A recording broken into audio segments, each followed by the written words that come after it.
नमस्कार दोस्तों, बहुत बहुत स्वागत है आप सभी का आज की एक और नई क्लास में। आज की क्लास में मैं आप सभी को हिंदी के मेजर पेपर 5 का जो यूनिट 2 है उसका जो कविता है बादल को घिरते देखा है, जो नागार्जुन के द्वारा लिखा गया है, इसके बारे में जो है मैं आप लोगों को इसमें पढ़ाने वाली हूँ, उसके बारे में बताने वाली हूँ।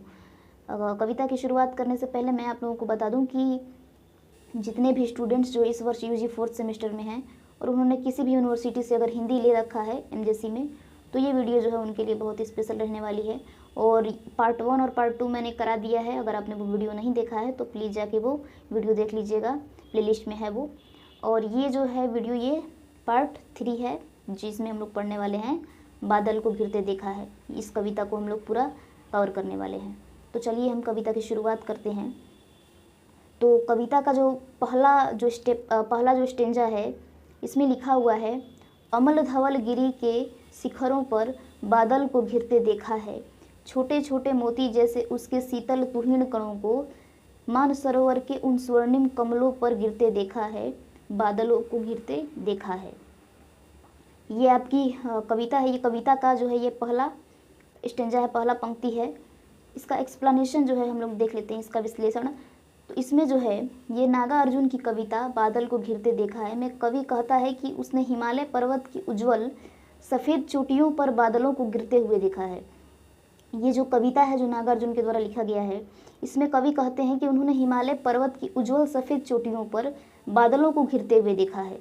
कवि ने यह मनोरम दृश्य भी देखा है जब बादल वर्षा की बूंदों के रूप में बरसते हैं और मानसरोवर के स्वर्णिम कमलों पर अपनी मोती जैसी शीतल बूंदों को बरसा देते हैं। अब कवि इसमें लिख रहे हैं कि उन्होंने हिमालय पर्वत की जो सफ़ेद चोटियां हैं उसको तो उन्होंने देखा ही है, साथ ही साथ उन्होंने जो है जब बादल वर्षा की बूंदों के रूप में बरसते हैं उसको भी उन्होंने देखा है, और मानसरोवर के स्वर्णिम कमलों पर अपनी मोती जैसी जो बूंदें होती हैं उनको बरसा देते हैं, उन्होंने उसको भी देखा है।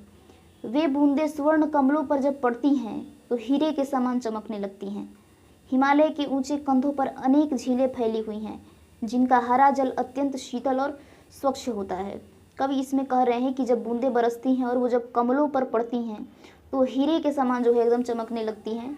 और हिमालय के ऊंचे ऊंचे कंधे, जो हिमालय की जो चोटियां होती हैं उसको इन्होंने कंधा कहकर करा है, तो उस पर जो है अनेक झीलें हैं जिससे जो जल होता है, जहाँ का जो जल होता है अत्यंत शीतल और स्वच्छ होता है। समतल गर्म देशों में रहने वाले हंस जब भीषण उमस और गर्मी से व्याकुल हो जाते हैं तो वह हिमालय के प्रांतर में इन झीलों पर आकर गर्मी से मुक्ति पाते हैं। अब आगे कवि कह रहे हैं कि समतल गर्म देशों में रहने वाले जो हंस होते हैं जब गर्मी से और उमस से व्याकुल हो जाते हैं तब वो हिमालय की चोटियों पर जाकर ही उनके झीलों में आकर गर्मी से वो मुक्ति पाते हैं। झीलों के किनारे पर तिक्त मधुर कमलों के डंठलों को खोजते हुए हंसों को झील में तैरते हुए तथा हंसों की विभिन्न क्रीड़ाओं को कवि ने देखा है। अब इसमें कवि कह रहे हैं कि जो हंस होते हैं वो कमल का डंठल को खोजकर वहाँ पे जाके वो बैठते हैं, तैरते हैं और जो भी क्रीड़ाएं वो करते हैं उस सब को जो है कवि ने देखा है। और उस पंक्ति में ये जो हमने पढ़ा है इसमें उन्होंने इसका वर्णन किया है। चलिए हम आगे बढ़ते हैं। तो आगे जो है दूसरा स्टेंजा है, दूसरी पंक्ति है। इसमें हम देखते हैं कि इसमें क्या कवि कह रहे हैं।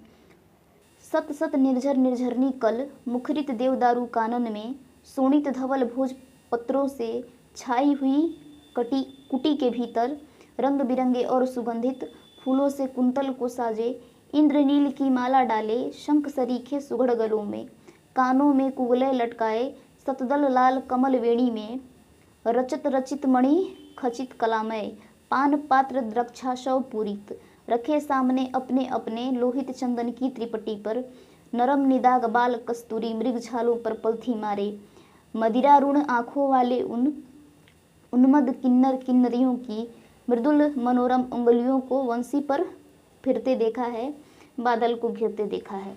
तो चलिए हम आगे इसका जो है विश्लेषण यहाँ पे देखते हैं। आगे इसमें जो है इस पंक्ति में कवि ने कैलाश में रमण करने वाले अलंकरणों से सुसज्जित किन्नर किन्नरियों के वैभव विलास, रूप विलास एवं आकर्षक परिवेश का सुंदर चित्रण प्रतीकात्मक ढंग से किया है। इसमें जो है कवि ने इस पंक्ति में कैलाश में रमण करने वाले अलंकारों से, आभूषणों से सुसज्जित किन्नर और किन्नरियों के वैभव विलास के बारे में जो है कवि ने इसमें बताया है, उनके रूप विलास के बारे में बताया है और उनके आकर्षक परिवेश के बारे में जो है इसमें इन्होंने बहुत ही सुंदर ढंग से चित्रण किया है। मतवाले मतदत्त किन्नर गण कैलाश के उस रमणीय स्थल में निवास करते हैं जहाँ सैकड़ों निर्झर अपने कल कल स्वर से निरंतर जयगान किया करते हैं। अब ये जो है जितने भी किन्नर किन्नरी वे वहाँ पे निवास करते हैं जहाँ पे शिव जी रहते हैं, और लिखा जा रहा है कि जहाँ सैकड़ों निर्झर अपने कल कल स्वर से निरंतर जयगान किया करते हैं, वहाँ पे बहुत सारे झरने होते हैं जो मतलब अपने स्वर से जब वो गिरते हैं तो उनके स्वर से जो है वो जयगान किया करते हैं निरंतर। निर्झरनी अपनी ध्वनि से समस्त वातावरण को मुखरित करती रहती है। निर्झरनी यानी कि जो झरना होता है वो अपनी ध्वनि से पूरे वातावरण को जो है मुखरित करती रहती है। लाल और सफ़ेद भोजपत्रों से उनकी कुटिया आच्छादित है। लाल और सफ़ेद जो भोजपत्र होते हैं उनसे उनकी कुटिया बनी हुई है। किन्नर गण अपने केसों को रंग बिरंगे सुगंधित फूलों से सजाए रहते हैं, और जितने भी किन्नर वहाँ पर निवास करते हैं वो अपने बालों को रंग बिरंगे सुगंधित फूलों से सजाते हैं। अपने गोरे सुंदर शंख जैसे सुगढ़ गले में इंद्रनील मणियों की माला पहने रहते हैं, और जो वो उनका जो गला होता है गले में वो जो है इंद्रनील मणियों की जो है माला पहने हुए होते हैं। उनके कानों में कुंडल लटके होते हैं और जुड़े में सतदल वाले लाल कमल सजे रहते हैं। उनके मदिरा के पात्र भी ऐश्वर्यपूर्ण हैं। इसमें जो है उन्होंने पूरी तरीके से उनके वैभव विलास के रूप विलास के बारे में इन्होंने पूरी तरीके से चित्रण किया हुआ है कि किस तरीके से उनका स्वरूप है और कैसे वो जो है वहाँ पर निवास करते हैं। आगे ये कहते हैं कि चांदी के बने हुए रत्न जड़े कलात्मक ढंग से बनाए गए सोम रस से भरे हुए पात्र लाल चंदन की तिपाई पर उनके सामने रखे होते हैं। लाल चंदन की तिपाई पर जो है उनके सामने रखा होता है ये सारी चीज़ें, चांदी का बना हुआ रत्न से जड़ा हुआ कलात्मक ढंग से सोम रस का जो पात्र होता है वो उनके सामने रखा होता है। किन्नरगण स्वयं नरम बिना बाल एवं दाग की मृगछाला पर पलथी मारकर बैठे होते हैं। मृग का जो छाल होता है बिना बाल वाला और बिना दाग का जो रहता है उस पर वो लोग पालथी मारकर वहाँ पे बैठे होते हैं। उनके नेत्र मदिरा पान करने से रक्तवर्ण के हो रहे हैं, और मदिरा पान करने की वजह से उनका जो आँख है उनकी जो आँखें हैं वो रक्तवर्ण की हो रही हैं। वे अपनी कोमल मनोरम अंगुलियों से हल्के सुर में बंसी बजा रहे हैं, और वे अपनी अंगुलियों से जो है हल्के सुर में बंसी भी बजा रहे हैं। वैभव ऐश्वर्य एवं विलास से युक्त किन्नर किन्नरियों के दृश्य भी कवि ने देखे हैं। इसमें उन्होंने उसका भी जो है वर्णन कर दिया है। देवदारू से घिरे हुए कानन में रमण करने वाले किन्नर विलासरत हैं, इन सभी के दर्शन कवि ने किए हैं। इन पंक्तियों में कवि ने बड़ी सरस शैली एवं मनोरम प्रतीकों के प्रयोग के द्वारा अपनी भावनाओं को व्यक्त किया है। किन्नरों के विलास का वर्णन ऐश्वर्यपूर्ण शैली में किया गया है, और ये जो पंक्ति है इसमें जो है इन्होंने किन्नरों के रहन सहन के बारे में, उनके ऐश्वर्यपूर्ण जीवन के बारे में, विलास का वर्णन जो है इसमें बहुत ही मार्मिक ढंग से इन्होंने किया है। ये पढ़ने के बाद ऐसा लगता है मानो एकदम हमारे आंखों के सामने वो छवि जो है दिख रही हो। आगे बढ़ते हैं तो अगली पंक्ति में कवि लिखते हैं, दुर्गम बर्फानी घाटी में 17 सहस्त्र फुट की ऊंचाई पर अलख नाभि से उठने वाले निज के ही उन्मादक परिमल के पीछे धावित होकर तरल तरुण कस्तूरी मृग को अपने पर चढ़ते देखा है, बादल को घिरते देखा है।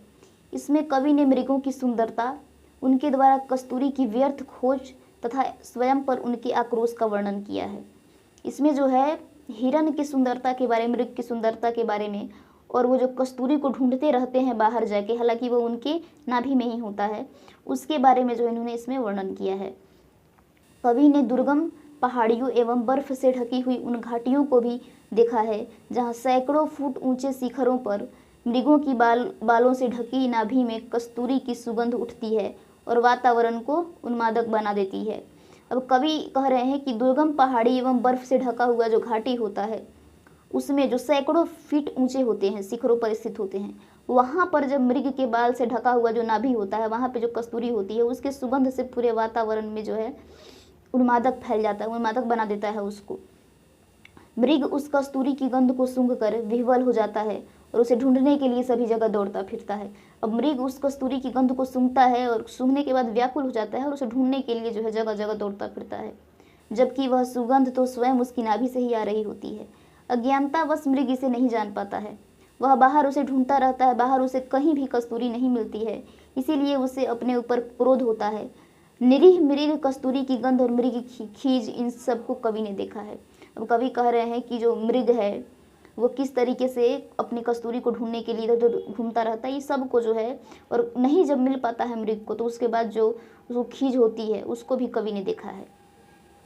अगली पंक्ति की तरफ चलते हैं। तो अगला पंक्ति आपका कह रहा है, कहाँ गया धनपति कुबेर, वह कहाँ गई उसकी वह अलका, नहीं ठिकाना कालिदास के व्योम प्रवाही गंगा जल का, ढूंढा बहुत परंतु लगा क्या, मेघदूत का पता नहीं पता कहीं पर, कौन बताए वह छाया मैं बरस पड़ा होगा न यहीं पर, जाने दो वह कवि कल्पित था, मैंने तो भीषण जाड़ों में नभ चुंबी कैलाश शीर्ष पर महामेघ को झंझा नील से गरज गरज भिड़ते देखा है, बादल को घिरते देखा है।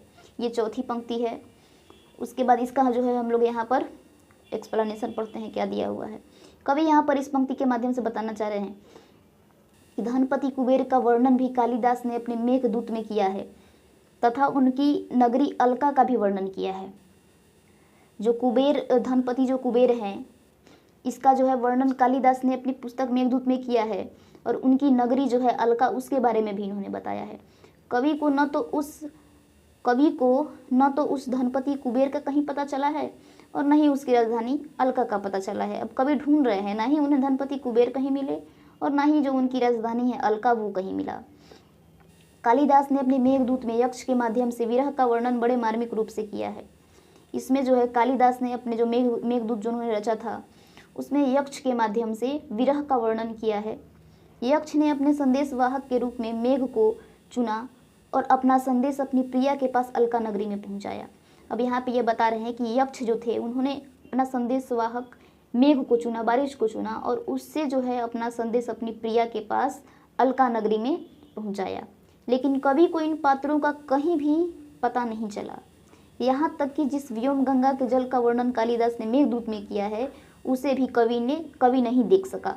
मतलब इसमें कहा जा रहा है कि कवि ने जो कल्पना किया है बारिश को, मतलब यक्ष के द्वारा चुनना और वहाँ पे अपनी प्रिया के पास संदेश का भिजवाना, ये कवि को नहीं दिखता है। कवि ने बहुत प्रयत्न किए कि कुबेर को पाले, अलका नगरी को खोज ले, व्योम गंगा को देख ले, परंतु इन वर्णनों को वह कहीं भी नहीं पा सका। कवि ने महाविशाल मेघ को गरजते हुए भी देखा है और झंझावतों से टकराते हुए भी, परंतु कालिदास वर्णित अलका नगरी और धनपति कुबेर का कहीं भी पता नहीं चला है।